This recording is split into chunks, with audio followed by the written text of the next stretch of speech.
Israel's military campaign in Gaza and its effect on Palestinian civilians has been the focus of international condemnation. The natural way of providing support through roads is being closed, artificially closed.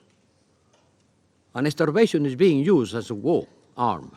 Israeli Prime Minister Benjamin Netanyahu is defiant. None of these pressures will stop us.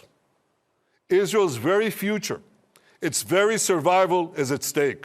But amid mounting casualties and starving Gazans, Israel's staunchest supporter, President Joe Biden, is losing patience. Here's what he said in an interview with MSNBC Saturday. The defense of Israel is still critical, so there's no red line. I'm going to cut off all weapons so they don't have the Iron Dome to protect them. They don't have. But there's red lines that if he crosses, and he cannot have 30,000 more Palestinians dead as a consequence of going after. There's other ways to deal. Biden is increasingly showing his frustration with Netanyahu, including over Israeli policies that slow down overland delivery of much-needed humanitarian aid. The U.S. has joined other countries to airdrop aid, and American troops are heading to the Mediterranean to build a temporary pier off the coast of Gaza to allow aid to arrive by sea from Cyprus.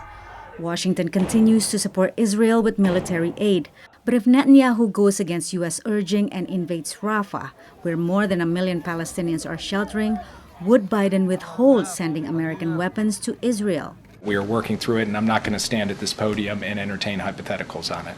Ahead of the U.S. presidential election in November, Biden wants to avoid giving Republicans an opportunity to steal pro-Israel votes. But he also needs to stop progressive Democrats, young voters, and Muslim and Arab Americans from abandoning him because of his support for Israel. So while Biden embraced Netanyahu in the early days following Hamas October 7 attacks, he's now distancing himself.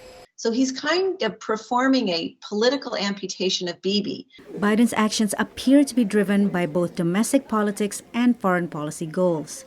Separate Netanyahu and what Biden considers his toxic war policies from the state of Israel so that he can continue his support of Israel, which is really in his gut, without sacrificing his moral core. Recently, Israeli War Cabinet member Benny Gantz was received by Democratic lawmakers, Vice President Kamala Harris, and other top U.S. officials, a sign of the administration's support should the popular centrist politician become Israel's next prime minister. But whether Biden's shift on Netanyahu will be enough to appease Americans angry at the president's Gaza policies remains to be seen. Patsy Widakuswara, VOANews, Washington.